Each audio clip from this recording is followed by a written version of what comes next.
Bonjour et bienvenue pour cette deuxième vidéo sur la description des mouvements. Aujourd'hui, nous allons aborder la notion de vitesse d'un système et nous verrons les caractéristiques d'un mouvement. Vous connaissez déjà la vitesse moyenne qui est définie par la distance parcourue, ici mm', divisée par la durée du parcours que j'appelle delta t. Elle présente un inconvénient. Par exemple, ce matin, pour venir au lycée, j'ai roulé à la vitesse moyenne de 50 km/h. Mais cela ne veut pas dire que je n'étais pas en infraction. En effet, j'ai pu être arrêté à un feu rouge ou à un stop, puis ensuite accéléré pour ne pas être en retard. C'est pourquoi il peut être intéressant de définir la vitesse en un point donné, ce qu'on appellera la vitesse instantanée. Il peut être également intéressant de représenter la vitesse par un vecteur, c'est-à-dire un segment fléché. Le vecteur va indiquer la direction du mouvement, la flèche le sens du mouvement et la longueur du segment va indiquer la valeur de la vitesse. Il faudra donc définir une échelle pour représenter la vitesse. Pour représenter la vitesse en un point, il faudra avoir ce qu'on appelle des chronophotographies, c'est-à-dire une succession de photographies prises à intervalles de temps réguliers sur la même photo, permettant d'analyser le mouvement. C'est ce qu'on observe ici, par exemple, avec le skieur. On peut également analyser les vidéos à l'aide d'un logiciel pour obtenir le mouvement d'un point d'un système à intervalles de temps réguliers. Pour représenter le vecteur vitesse, il faudra définir son origine. Par exemple ici, le point M2.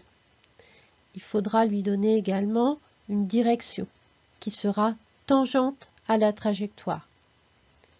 Cette direction est également parallèle à la droite M1, M3, M1 et M3 étant les deux points de part et d'autre du point origine M2. Son sens sera celui du mouvement, c'est-à-dire ici de M1 vers M3. On pourra calculer sa valeur. V2 sera égal à la distance entre M1 et M3 divisé par le temps mis pour aller de M1 à M3. Il faudra également définir une échelle pour tracer ce vecteur vitesse. Par exemple, 1 cm sur la feuille représentera 0,1 mètre par seconde.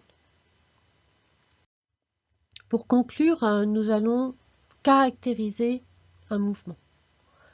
Le mouvement d'un système est caractérisé par sa trajectoire et sa vitesse. On va prendre l'exemple du mouvement rectiligne. Le mouvement rectiligne aura pour trajectoire une droite. Le mouvement sera rectiligne si la direction du vecteur vitesse ne change pas.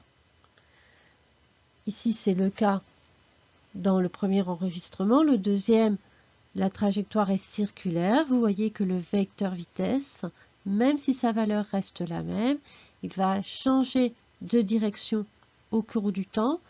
Donc, il ne sera pas rectiligne, mais circulaire.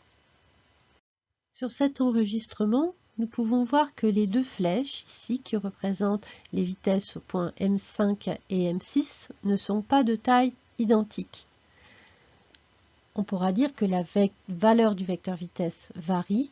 Le mouvement sera donc rectiligne, non uniforme.